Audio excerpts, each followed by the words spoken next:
Alors tout le propos de l'exposition est de montrer que Beethoven est présent et vivant aujourd'hui, et on aborde ce phénomène en jouant vraiment sur l'idée d'immortalité. Alors dans cette salle, l'immortalité prend la forme d'une rotonde, donc symbole architectural antique de l'immortalité, et au centre vous avez le masque sur le vif de Beethoven, qui est donc vraiment cette gueule qui a marqué l'imaginaire de tant d'artistes, mais aussi de tant d'amateurs, et même bien au-delà de tant de populations. Et tout autour de ce masque rayonne autant de réinterprétations, tantôt photographiques, tantôt sculptées, tantôt sous forme d'ex-libris, de peinture romantique, symboliste, aussi jusqu'à l'art très contemporain, l'abstraction, pour vraiment montrer cette réinterprétation perpétuelle, cette réécriture constante, en perpétuel devenir de la figure de Beethoven.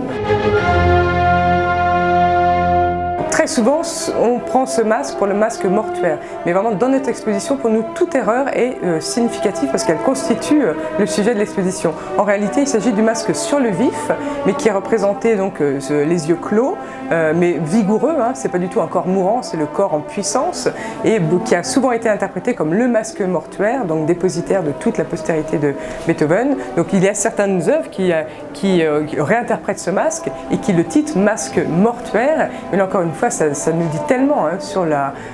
progressivement, il y a une espèce de dilution hein, de la réalité historique, mais c'est ce qui constitue le mythe. Hein. Le mythe garde l'essence, parfois réinterprétée, détournée, faussée, mais vivant néanmoins. Le succès phénoménal de ce masque tient à l'expression d'un caractère qui, je crois, sied parfaitement à notre conscience aujourd'hui tragique, hein, tragique même au sens noble et héroïque du terme, mais de notre modernité depuis le 19e siècle. Donc c'est l'idée d'une gueule, cadenassée, verrouillée, mais aussi robuste, puissante, héroïque. Donc c'est vraiment cette conscience tragique mais militante hein, qui prédomine, je dirais, dans la culture occidentale au moins depuis 2 siècles et qui, je crois, est le porte-parole, trouve incarnation très forte dans la tête de Beethoven. 1827, c'est un point à la fois tournant et essentiel. 1827, c'est donc la mort de Beethoven, ce sont ses funérailles. Et lorsqu'on, très rapidement, on plonge dans les funérailles historiques, on se rend compte que le mythe Beethoven s'est construit de son vivant. C'était un véritable titan reconnu vivant, et au point que pour ses funérailles, on sait qu'il y a à peu près 30 000 personnes qui vont suivre son cortège. On sait que toutes les écoles sont fermées à Vienne, les gens affluent d'Europe, la presse mondiale, enfin en tout cas occidentale en parle, et on se rend compte à quel point effectivement c'est absolument pas l'image de l'artiste maudit mort dans l'anonymat. C'est vraiment toute cette postérité s'est construite déjà, était promise de son vivant, et à partir de, je dirais, de sa mort, finalement, pour moi sa mort c'est pas du tout une disparition, hein. C'est une disparition physique hein, tout simplement, mais c'est davantage un passage vers une vie posthume, vers l'immortalité.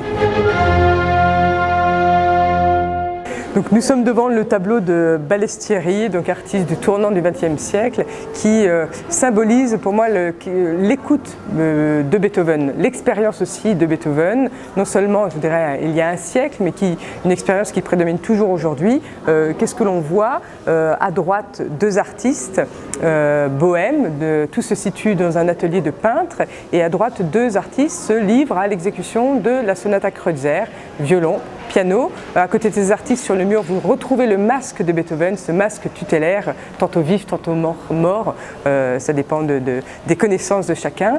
Et surtout sur la gauche, vous avez un petit groupe de peintres qui écoutent Beethoven. Et ce qui moi m'a fasciné, c'est vraiment l'attitude de ces artistes. Il ne s'agit absolument pas d'une écoute, je dirais, soit simplement attentive ou soit documentée, analytique. C'est une écoute tantôt prosternée, tantôt recueillie, c'est vraiment une vraie prière. Et là, on voit à quel point l'imaginaire religieux, je dirais, prête sa force à l'imaginaire artistique. Ici, vraiment, l'expérience de Beethoven devient presque une expérience mystique.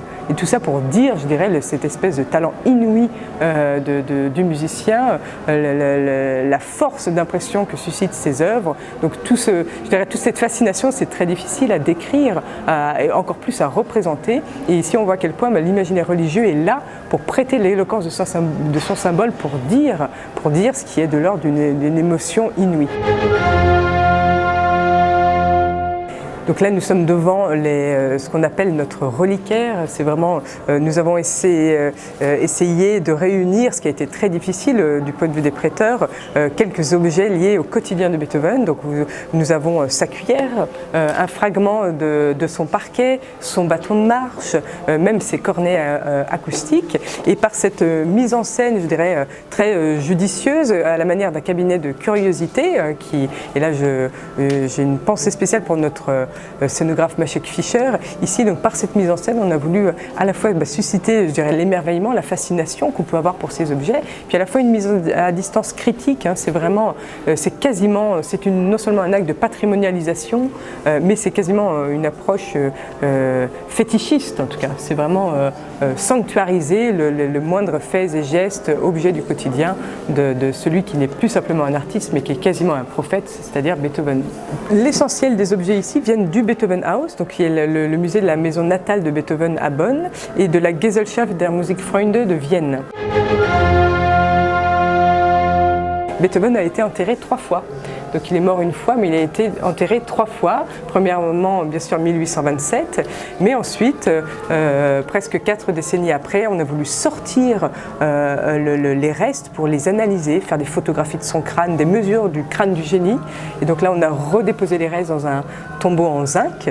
Et 20 ans après, on a à nouveau tout ressorti pour le déplacer dans un cimetière encore plus décent, capable d'attirer les foules. Nous voyons l'ouverture du sarcophage, des restes de Beethoven qui s'apprête à être réenfoui sous terre dans d'autres conditions. Et à chaque fois, ces processus faisaient l'objet de cérémonies énormes avec des cartons d'invitation aux funérailles de Beethoven, etc. Donc, un autre aspect très important de la postérité de Beethoven, c'est justement le point focal qu'on a mis sur son tempérament et sur la tragédie de sa vie personnelle, tout entière incarnée par la surdité, qui effectivement est une expérience de vie très dure, on peut croire, pour un musicien, mais qui indéniablement a été amplifiée pour façonner une image du génie que l'on a toujours aujourd'hui, qui est nécessairement tragique. Aujourd'hui, on ne peut pas imaginer une figure artistique d'excellence sans cette mélancolie, ce besoin de retour sur soi, ici canalisé ou servi par la surdité. Donc dans cette salle, on a focalisé aussi pour exprimer ses idées sur la tête de Beethoven, la tête où justement cette douleur immense, cette tragédie personnelle s'exprime soit par une expression des passions alors très soutenues, ce sont des mous, des visages très renfermés, ou soit littéralement, comme on le voit, par l'explosion des formes, la distorsion des formes. Non, ça c'est, rien ne permet vraiment de l'affirmer. Par contre, ce qu'il est vrai, c'est que à Vienne, et plus généralement, je dirais sur les terres de l'Empire, l'image de Mozart, du jeune Mozart prodige, capable de séduire la cour par son jeu dès l'âge de 5 et 6 ans, était vraiment dans les esprits, et il semblerait que le père de Beethoven ait vraiment misé sur son fils pour en tout cas promouvoir aussi sa famille. Lui-même était musicien, son père. Alors est-ce qu'il avait forcément en horizon la comparaison avec Mozart? Toujours est-il que oui, on avait les mélomanes, les musiciens de cette époque-là avaient quand même en tête ce cas exceptionnel qu'était Mozart.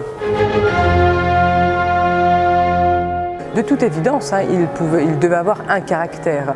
Mais ensuite, je pense qu'on a amplifié ces moments que l'on connaît souvent par témoignage a posteriori de ses amis.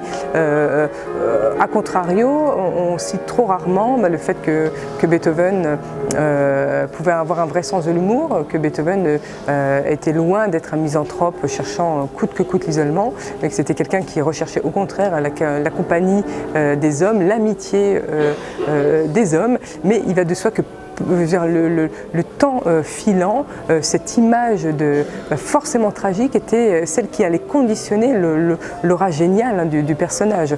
Aujourd'hui, encore une fois, mis à part, je dirais, Jeff Koons, il n'y a aucun artiste qui est capable d'afficher cette plénitude permanente parallèlement à l'expression d'un génie fulgurant. Les deux sont indissociables. La tragédie et le génie artistique sont devenus quasiment indissociables. Et donc c'est la raison pour laquelle je pense qu'on a largement amplifié et disserté sur les soi-disant colères de Beethoven.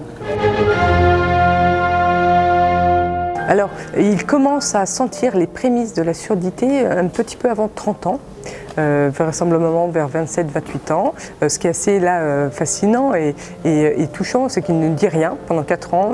Il cultive cette angoisse seul. 3-4 ans plus tard, donc il a à peu près 31 ans, il l'avoue à 2 de ses amis très proches. Ensuite, il fait un testament, le fameux testament d'Heiligenstadt, où il livre ce désespoir profond de voir un mal sans cesse croissant et qu'il comprend c'est irrémédiable. Et c'est finalement quelques années plus tard qu'il n'a pas le choix, il le livre à la communauté musicale, enfin au tout Vienne, hein, de l'époque, et il sera totalement sourd à l'âge de 40 ans.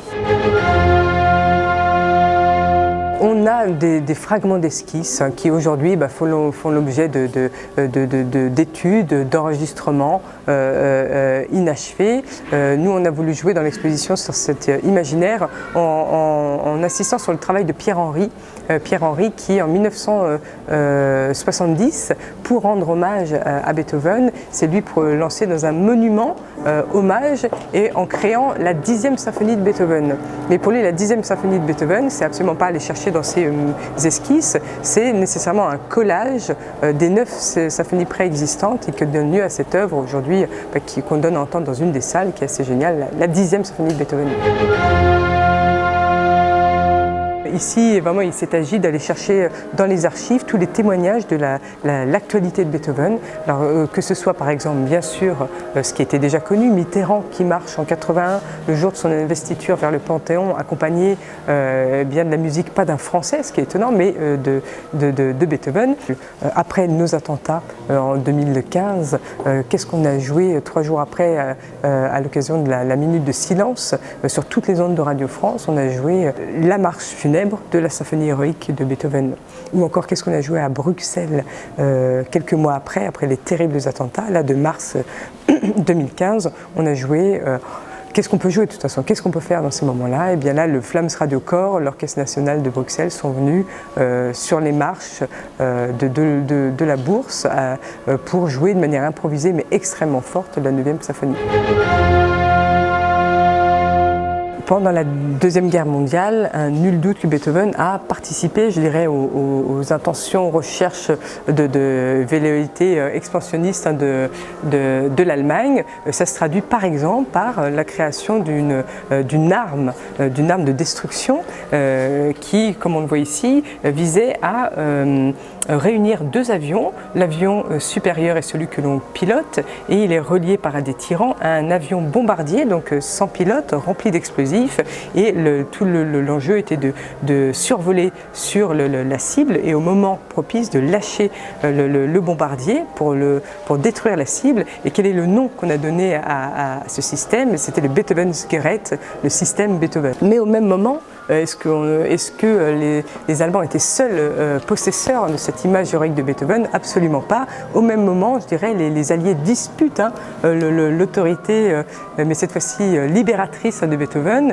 Et ce porte-parole qu'ils ont trouvé en Beethoven se trouve tout entier incarné par le fameux pop-pop-pom qui, alors ironie du sort, correspond exactement au signal Morse, 3 brèves et une longue pop-pop-pom-pom de la lettre V qui était le symbole de ralliement des Alliés, V comme victoire, comme victory, comme Freiheit en néerlandais. Donc là on voit vraiment cette capacité de Beethoven à combattre sur tous les fronts et donc encore une fois l'universalité du génie. nous sommes en 1902 à Vienne et au sein de ce groupe d'artistes appelé la Sécession, regroupé autour de Klimt. Et donc tous les ans, à cette époque-là, les artistes se retrouvent au Palais de la Sécession pour une exposition sur un thème unique. Et en 1902, ils décident de choisir comme thème unique de création Beethoven. Et donc à cette occasion, Klimt notamment livrera cette très grande fresque de plusieurs mètres de long, qui est toujours in situ au Palais de la Sécession, et qui déroule, mais de manière visuelle, la 9e symphonie, notamment le dernier mouvement sur le poème de Schiller de Beethoven. Donc ici, nous sommes devant une reconstitution de cet extrait célèbre de la 9e symphonie, donc l'Ode à la joie, qui littéralement nous dit « Embrassez-vous millions, tous les hommes deviennent frères ». Dans cette dernière salle, nous essayons de répondre à la question posée dès le départ dans la première salle de l'exposition, c'est qu'avons-nous fait de Beethoven? Alors parce que bien sûr tout le parcours déroule la postérité artistique, mais on n'est absolument pas sans négliger le fait que dans cette postérité extraordinaire, il y a aussi des dérives commerciales. C'est l'industrie du disque qui, à part de processus de remix, a je dirais, dépossédé, dit-on parfois, Beethoven de sa matière propre, de sa matière historique. Donc il y a eu beaucoup de discours sur vraiment la mise à mort de Beethoven du fait de la commercialisation, de l'industrialisation de la culture. Nous, dans cette dernière salle, on véhicule davantage un message, je dirais, optimiste et constructif. C'est que, sans nul doute, je dirais, Beethoven aujourd'hui est atomisé, c'est-à-dire réduit en atomes. Mais ces atomes, pour nous, sont une matière vivifiante extrêmement précieuse, extrêmement stimulante et prétexte à des recréations d'un rare intérêt. C'est les œuvres de Baldessari, Struggling to Hear de Idris Khan, et aussi un parcours musical d'une force aujourd'hui. Aujourd'hui encore, Beethoven continue d'irriguer la création savante, Shostakovich, Nicolas Battery, mais aussi la création populaire, des œuvres comme le Soul Wax ou les nouvelles stèles de la musique électronique, dont moi personnellement je suis assez fan. Et donc on montre tout ça dans cette dernière salle. Je pense que c'est une vraie découverte, ça l'a été pour moi, mais je crois que pour tous les visiteurs, c'est toujours le même retour unanime, c'est on ne pouvait imaginer à quel point Beethoven, non seulement sa postérité exceptionnelle sur tous les supports, le cinéma, la sculpture, la peinture, l'art contemporain, l'art romantique, et aussi on ne pouvait imaginer à quel point cette matière est d'une force, une force d'invention, d'un intérêt tantôt intellectuel, politique, social, ironique. Je crois qu'il y a une vraie découverte que font tous les gens que nous, Colin Lemoine et moi-même avons fait en tant que commissaire. Et voilà, pour cette raison, venez partager cette découverte assez incroyable. Alors la prochaine exposition va toujours se passer, cette coutume ici, sur le dialogue vraiment de la musique et des arts visuels, et surtout pose la question comment montrer la musique, et sera tout entière dédiée à la Jamaïque, la culture musicale de la Jamaïque, depuis le ska, bien sûr le reggae, jusqu'au sound system. Donc Sébastien Carayol a conçu un parcours musical extrêmement riche, mais surtout un parcours visuel d'œuvres qui viennent pour, je dirais, au moins la moitié de Jamaïque. C'est absolument pas une exposition reggae façonnée Made in France, mais il y a des œuvres extrêmement importantes, des studios tout entiers qui viendront de la Jamaïque pour montrer que le reggae n'est absolument pas simplement une culture musicale, un phénomène musical, mais c'est un phénomène social, politique beaucoup plus large qu'on va questionner de manière à la fois exaltante et aussi très sérieuse, très pertinente. Merci à vous.